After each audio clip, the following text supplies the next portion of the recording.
Communication is the most important part of every relationship. Our topic today is relationship, maintaining an accurate relationship in communication. Now, people have point of views of communications. Why? Because of the way we were brought up, because of the foundation, because of where we come from. But look at the story. At the mall parking lot, just as I pulled into a parking space, a woman walked up to a man, slapped the face of the man standing by, and immediately hurried to the exit. So many emotions and opinions were triggered by this singular act. 1. A middle-aged man felt sad for the man who was slapped. 2. A younger woman is frightened by the act. And 3. A teenage boy is angry. And 4. Another woman feels excited because of the singular act. Now, what is the most important thing in life in a relationship? Nothing reaches so deeply into human personality as relationship. And it is only in the context of a relationship that our deepest need can be met. But the question is, how can we effectively relate without a proper communication? We live in a culture where we can have and chat with hundreds of friends through social media, but rarely see them face to face. A culture where we can pull money from a machine and never interact with a human banker. We walk on a crowded sidewalk without meeting eye to eye and call telephone assistants only to get information from a computerized voice. Communication has become something that is left into the hands of a mere text and social media and social networking. People live an empty lives even in the midst of the crowd. Why? Because of lack of proper communication. Now, how can we get an effective communication in our relationships and in our lives, in our families, at our jobs?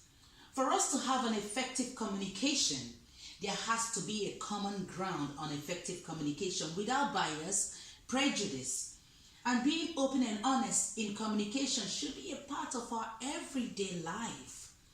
The reason people find it difficult to communicate their wants, needs, failures, and concerns is because we are afraid of being seen as too emotional or not emotional at all, as too assertive and not assertive enough.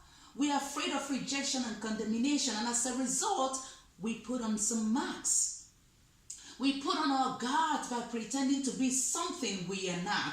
And the reality of our communication become affected in the relationship because all we do is to cover up who we pretend to be, but not who we are. Pretend to be, but not who we are, honestly. How can we develop a clean communication in a relationship? Number 1, we have to develop a clean and clear communication by taking off the mask. You cannot communicate with your mask on. All I see is your mask. I don't see who you are. The best you can only be found when you are who you are, not when you are who you pretend to be. Number 2, you have to be honest. Be honest about your expectations. I know that people run off when we tell them our expectations and our wants, but we have to be open to change too, because it's not all your expectations that can be met. Each of us has a natural built-in desire to be known and accepted, but we often shuffle our vulnerability out of fear.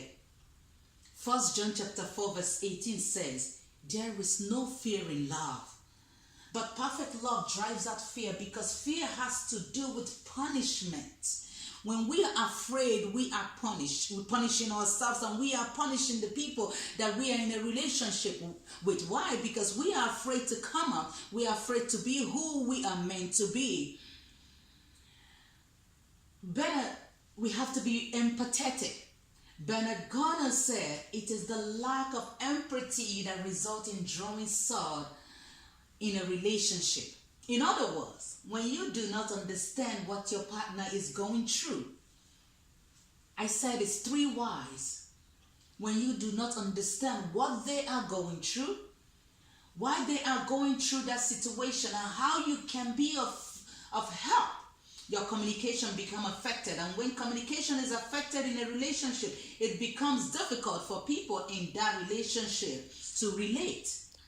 Whenever we put ourselves in our partner's shoes, we become educated.